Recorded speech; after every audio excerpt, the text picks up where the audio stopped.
أن ما يجري في السودان على يد دولة عربية وإسلامية، لكن بالاسم، لكن هي غطاء وواجهة لمشاريع. الله يلطف والله أكبر.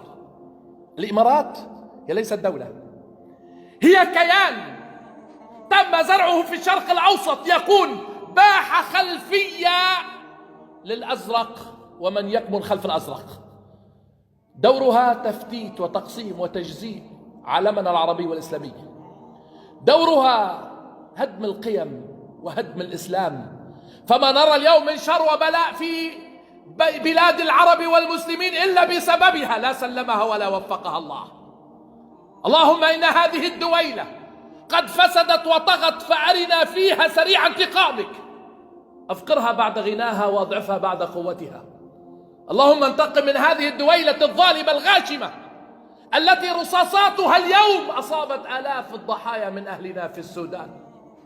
وأنتم ونحن نرى في هذه الأيام يمثلون بهم بطريقة وحشية ما رأينا مثلها، والله لا توصف ولا يعبر عنها. ما هذا؟ أناس يضعون على أشجار ويمثل بهم قبل مقتلهم، وأناس يضعون تحت المجنزرات والدبابات، وأناس يؤمرون بحفر قبورهم ويدفنون وهم أحياء. إسلام ومسلمين يا سادة، أمهات يقتلن وهن يرضعن أطفالهن، فنون في التعذيب، ولا أبشع ولا أحقر من ذلك.